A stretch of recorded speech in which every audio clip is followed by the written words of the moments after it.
Hello everyone, and welcome to the History of Byzantium, Episode 70, Zombies of Byzantium. Today we have a quick interview with Sean Munger, the author of the historical fiction novel Zombies of Byzantium. Sean is a historian, teacher, and author, and I came across his work through various channels, including the History of the Byzantine Empire Google Plus group, which you are welcome to join. And as there's so little popular culture based around our beloved Byzantines, I had to get a copy of the book and read it. My own interaction with zombies is fairly limited to a few movies and The Walking Dead, but I really enjoyed exploring the idea of an undead outbreak just as Leo ascends the throne and Maslama appears on the horizon. Obviously, this seemed the ideal moment to chat to Sean about the book and about his Twitter feed, Cry for Byzantium. Enjoy. Hello, Sean. Welcome to the History of Byzantium. Hi. Thank you very much for having me on. Oh, it's a real pleasure. And I should probably start with how I always want to start with people who are interested in this forgotten area of history. What first got you interested in the Byzantines? Well, it was about 15 years ago was when I recall first being interested in it, and it was at the very end of the Millennium period, and December 31st, 1999, and there was a little bit on the American news about somebody had taken a poll of what people thought were the most important events of the last millennium. And as you might imagine, almost everything on the list was, very, very late, 20th century. You had World War II, or you had, technological, industrial revolution, or, things like that. And very few people mentioned anything sort of really pre-1700.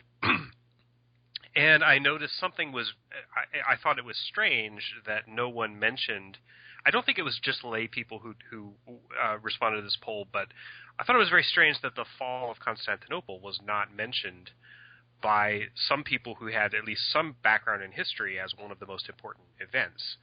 And I didn't know that much about it at that point, but I knew that it was important somehow, and I was surprised that other people didn't perceive that importance. So over the next couple of years, I began thinking about why did I think that, and so I picked up a book about the fall of Constantinople. I don't remember exactly which book it was, but was very amazed by the story of the final fall in 1453. It was just absolutely incredible, like a novel, really. And so I started to read more about it and came across Norwich's series. And I read the third volume first because I thought, well, in order to understand really the fall, I guess I need to go back a little bit further. So I read volume 3 first and was completely fascinated. And then I thought, okay, there's a lot more here than I really realized. So I went back and read the first 2 volumes in reverse order, volume 2 and then volume 1. And at that point was just totally taken by how rich it was and how fascinating and really how sort of the historical narrative that I grew up with was really completely wrong. And I'm sure you find this all the time with the standard narrative that the Roman Empire fell in 476 and then was followed by the Dark Ages, and then there was the High Middle Ages, and then the Renaissance. And that completely distorts what really happened. Of course, only the western half of the empire fell in 476, and the eastern half continued on for another 1,000 years, and that seemed just a glaring omission in the history of the world as to how it's usually been portrayed. So I found that very interesting as well. Yeah. No, it is interesting, and it's almost everyone's story about discovering Byzantium seems to come with the misconceptions you discover on the way. Right. So, of course, part of the reason I'm interviewing you today is because you wrote the novel Zombies of Byzantium. So before we get into the specifics of the siege of 717, you should probably bring people up to date with the other half. What got you interested in zombies? Well, it really sort of stemmed from my interest in Byzantium, because I have been a writer for a long time, and I had done some very, very minor science fiction books in the 2000s, and I always wanted to try something in historical fiction, and I thought Byzantium is such a rich realm for a story that has really been largely untapped by fiction, particularly movies. So I started to put together some ideas for a historical book set in Byzantium, and there's so much to choose from. It was hard to narrow down something, but nothing really worked, and I realized how difficult it is to portray medieval history in a fictional work, simply because medieval people thought differently than we do in the modern world. Just their minds work differently. So I was just kind of batting around ideas and thinking of, what could I do something that would not be, dry as dust history, or even kind of very standard historical fiction.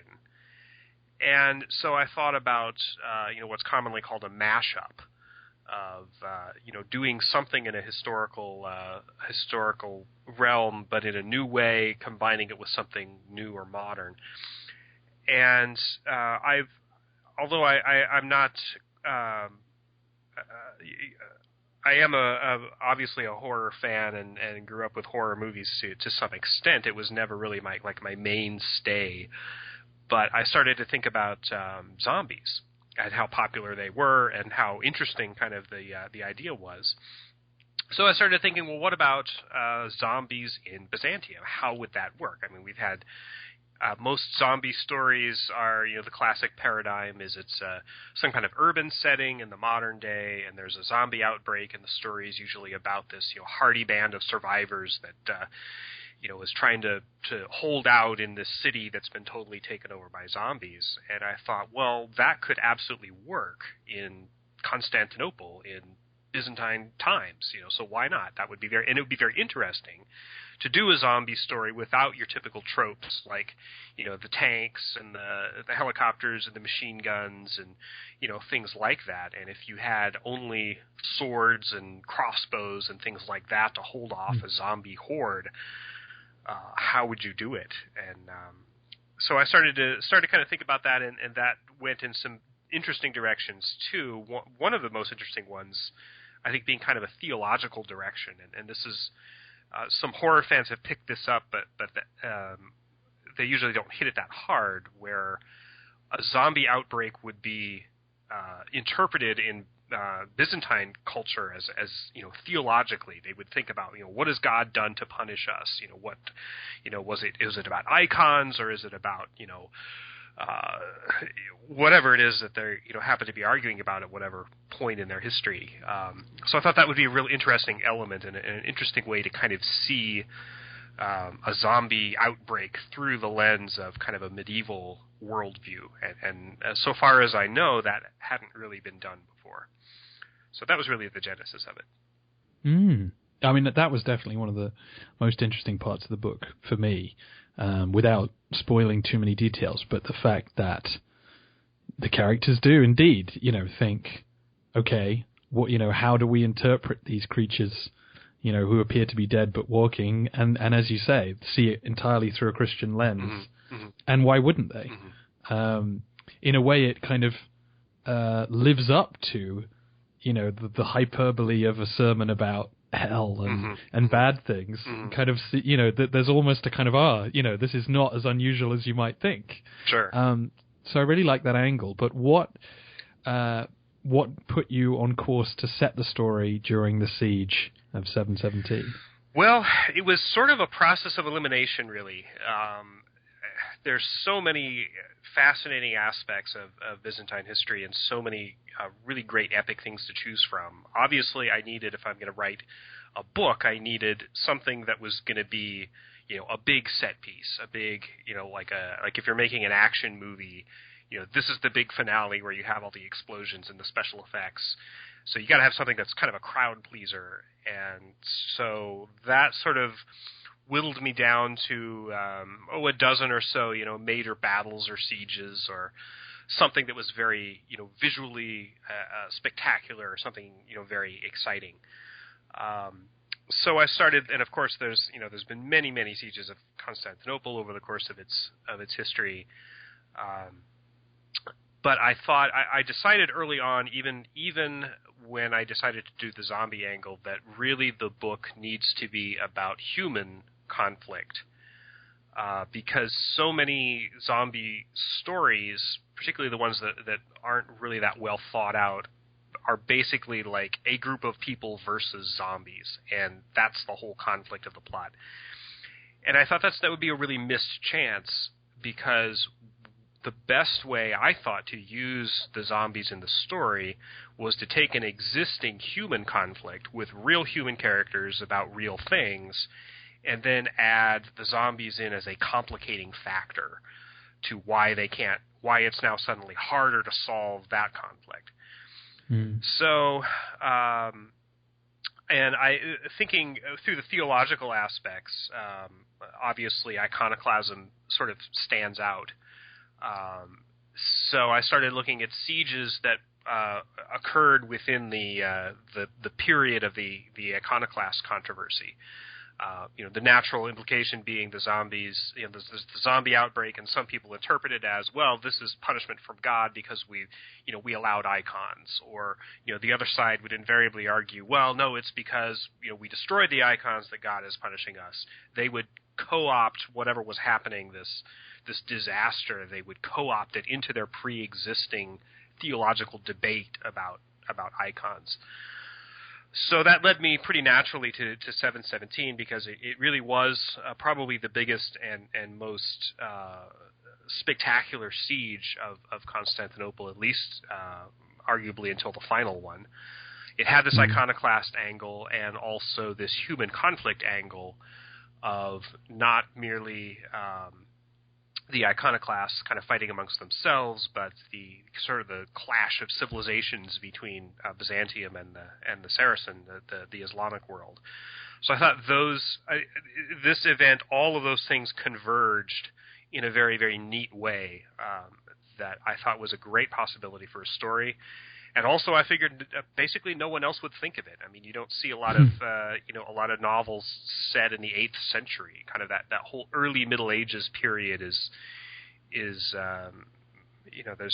a lot of ground there that hasn't been covered in terms of fiction. So I thought readers might find that interesting. Yeah. Oh, definitely. And so, how much historical research did you have to do? Because you definitely visit all the famous sites around Constantinople and go down into the cisterns and things, which I think people will really enjoy. How much did you have to look into that kind of thing? Well, a lot.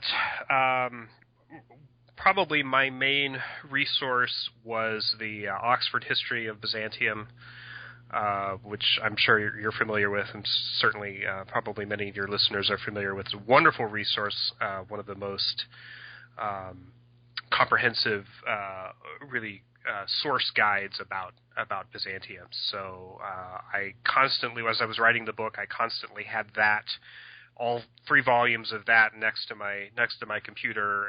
Incidentally, next to my source guide for zombie matters was the Zombie Survival Guide by Max Brooks. So you'll notice all my zombies are generally consistent with that. But I use the Oxford Encyclopedia quite a lot. There's a really wonderful book, and the name of the author escapes me right now. It was published in the 60s or 70s, and it was called Everyday Life in Byzantium.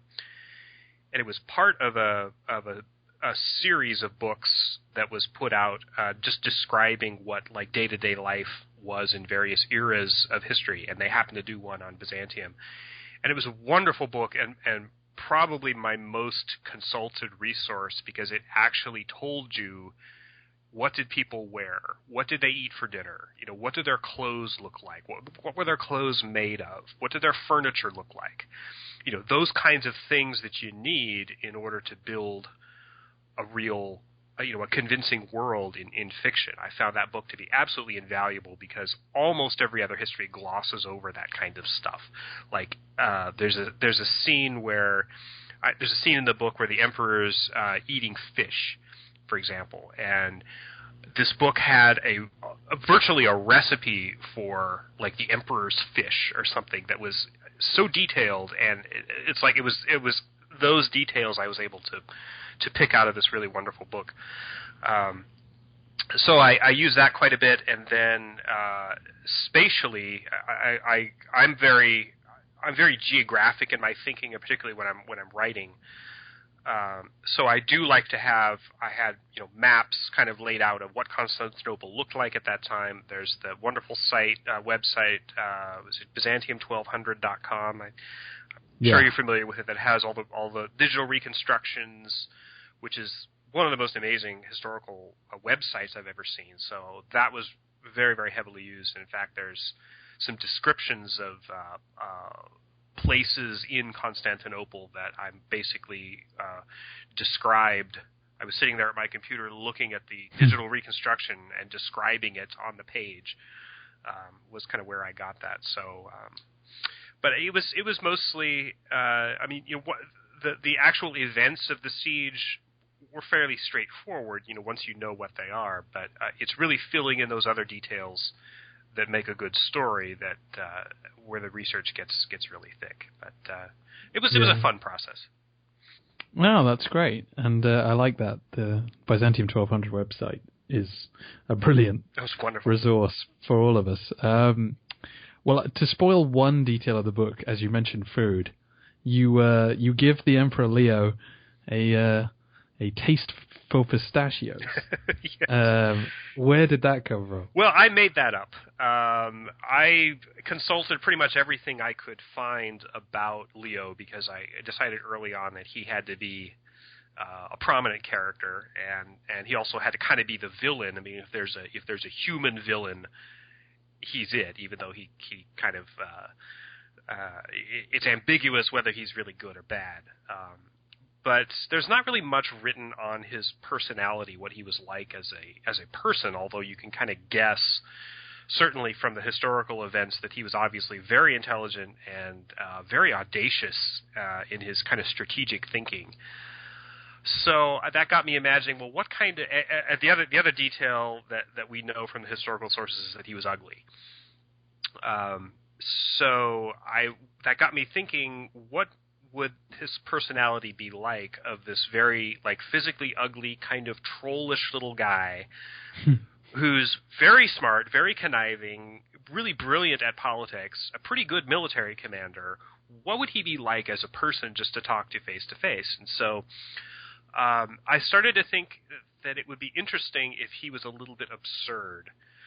And people kind of would roll their eyes when they're around him because he's kind of so absurd. But I also wanted to make him colorful. So really the idea of the pistachios is sort of a kind of the idea I got that from was one of my favorite authors is Herman Wouk, who wrote the wonderful book The Caine Mutiny. And there's a really great detail that the villain of the Caine Mutiny, Captain Queeg, who was portrayed brilliantly by Humphrey Bogart in the film version. But even in the book, it's stated that Captain Queeg has this weird little tick where he rolls steel ball bearings in his hand.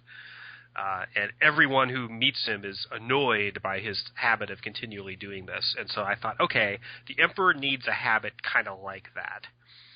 So I thought the pistachios would be kind of a nice touch because people generally do find them kind of addictive. And so I sort of worked that in, and then every time, or almost every time the Emperor appears, he's eating pistachios, and he has a little sack that he carries around, and I thought that would help people kind of remember him as a character, kind of a colorful detail. And as it turned out, it worked because everyone I talked to about the book the protagonist, Stephen, a monk. I mean, he does what he does, but everybody remembers and identifies with the Emperor, who is clearly kind of the most colorful personality in the whole book, and one of my favorite characters that I've written. Nice. Well, I hope people will go check out Zombies for Byzantium and Zombies of Byzantium even, and hear more about the Emperor Leo. Let's just talk about another couple of things you're involved in. I should probably just say that Zombies of Byzantium is not your only historical fiction involving the undead. Right. You've got two other books, including one that just came out. Right. Do you want to quickly talk about Zombie Rebellion and Doppelganger? Sure. Zombie Rebellion was my second historical zombie novel. I figured that after the success of the first one, my editor was asking me, well, what else do you have? And so I pitched a couple of ideas, and that one stuck. It was interesting. One of the questions he asked me was, well, if you have anything else in the pipeline, does it involve Byzantium? And I didn't know whether he wanted the answer to be yes or the answer to be no. And so I said, well, I do have one involving Byzantium, but I do have one not involving Byzantium. And he's like, what's the one not involving Byzantium? And so I'm like, oh, okay. So the idea of Zombie Rebellion, the initial title was Zombies of the Whiskey Rebellion, which was the title I wrote it under. Obviously, it takes place during the Whiskey Rebellion in Pennsylvania in 1794, and essentially it was kind of an answer to was it Abraham Lincoln Vampire Hunter was very popular for a while, and so I began writing this before that came out, but as that became popular, I thought, well, this is timely that I'm doing this, because one of the gags in Zombie Rebellion is that George Washington, who was then president of the United States, shows up with an army ready to defeat zombies. In fact, George Washington is one of the only U.S. presidents to command troops on the battlefield while he was president. And that really did happen during the the Whiskey Rebellion. It was a similarly constructed story where I thought, a human conflict in an interesting historical place, complicated by a zombie outbreak, would make a very interesting book. And that one turned out to be a little bit more whimsical, I think, than the first one, but still a lot of fun, and people really enjoyed that one. My next book, which just came out in February, is called Doppelganger, and it does not involve zombies. I was concerned that I was going to get pegged for the rest of my career as the historical zombie guy. So I decided to do something that was historical, but not necessarily about zombies. So I have one of the things in my background of horror films and horror books. I really like the old, kind of classic haunted house stories. So I set out to write one of those, set in the Victorian era, but I wanted it to be a ghost story with kind of a twist. I mean, there's your obvious, spooky haunted house, but in this case, it's on Millionaire's Row in New York City in 1880. But there's also a twist in that it's not your usual ghost. And a doppelganger, if you read the book, you'll understand how a doppelganger differs from a real ghost or a classic ghost, and that's kind of the twist of the book. So that was really very very interesting to write, and I think probably my best horror novel so far. It has proven somewhat controversial as far as the ending, which I intended to be controversial, as far as some people are surprised at how the ending turns out, and others really like it. But it's proven to be a really interesting book, just in the way people talk about it.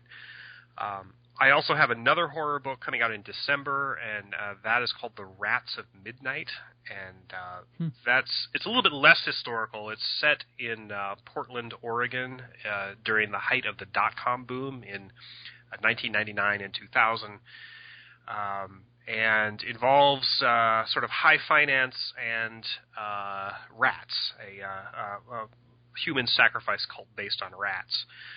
which sounds like a really odd mixture, but that's kind of now what I do is odd mixtures. The way I describe Doppelganger to people is it's sort of the Age of Innocence meets The Shining, and Rats of Midnight I describe as Wolf of Wall Street meets the Temple of Doom. So Nice. That's where I'm going at this point. Yeah, that's excellent. And I can see you can get Doppelganger on ebook as well as physical book. Yes, actually all the books do have ebook editions as well as print editions. Excellent. Well, final thing to talk about, which many listeners may already know about and not realize it's you, is Cry for Byzantium, the Twitter feed, which is tweeting the story of the empire. Is it every 4 hours? Yes, every 6 hours. Every 6 hours. 6 hours. Yes. Another little 140 character update. I picked up on it when you were already closing in on the end of the empire, and I thought, oh, that's a shame. And then it started again, and we've already reached Crusades. Post Crusades again. Right. Yeah. So what was the origins of Cry for Byzantium? Well, it started in 2009, and I was kind of one of the early people on Twitter, and was just thinking one day about how it would be really interesting to use Twitter to teach history, basically. And I kind of thought of the idea of, well, what if I did a Twitter feed that was sort of like the emperor? Because I mean, you see people on Twitter sometimes pretending to be historical figures. There's a very funny Henry VIII Twitter account. There's a really wonderful. Basically every U.S. president has at least one Twitter feed mocking them. One of the best is there's a Harry Truman, who's just absolutely delightful, and the people who really do the historical Twitter very well always stay in character, and the Harry Truman that I follow does as well. There's an Abraham Lincoln who actually I interviewed on my blog, a really wonderful guy who's run a Lincoln-related Twitter account for a long time. So I thought about, well, what if I did something like that, except it's, the Emperor of Byzantium. But of course, if you're going to do that, you can't just, you can't pick just one, because, there's 88 of them, and, how are you going to kind of, even if you pick, Basil II, who's on the throne for, 60 years or whatever, you're going to run out of material eventually. So I thought, why don't I just start an account? And I figured out a way, and this was actually difficult in the early days, before there were all the Twitter apps that there are now, to pre-schedule tweets. So what I did was I went through and I used Norwich again as the source material, and just went through and made a list of tweets, pre-written tweets about kind of going through the history of the empire bit by bit. And each time the idea is that the Twitter account is sort of whoever is the emperor at that time takes over that account, and then tweets what's happening to them, and then if they get killed or deposed or whatever, someone else takes it over. So that proved to be a much larger project than I thought when I started. I started it in the summer of 2009.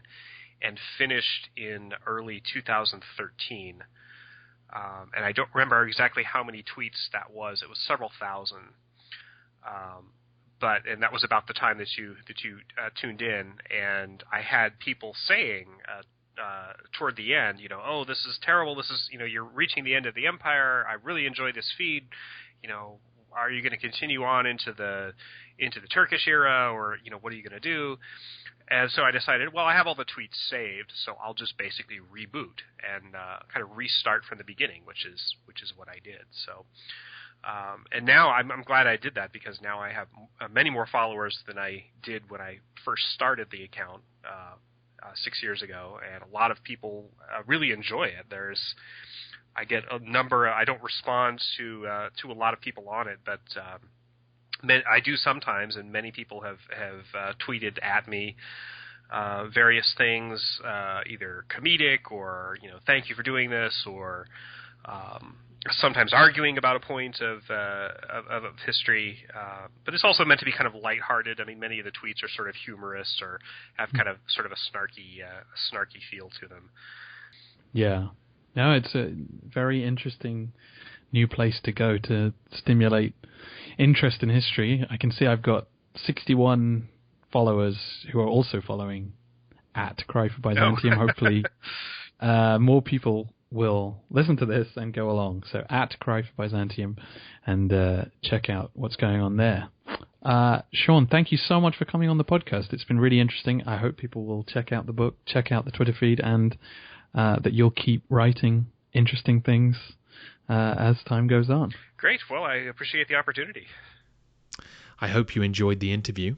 Next episode, we will be delving into the very complicated issue of iconoclasm, which will also mark the beginning of the end of Constantinople's control over the city of Rome. Yes, the popes are amongst those who resist the imperial policies surrounding icons and will drift out of the empire's orbit, which of course leads to all sorts of new and exciting adventures for the pontiffs, which you can hear about on Steve Guerra's History of the Papacy podcast. Steve moves back and forth across the centuries to explore the lives of individual popes and explore issues which the church faced. Check it out on iTunes or visit atozhistorypage.com. That's ATOZ historypage.com.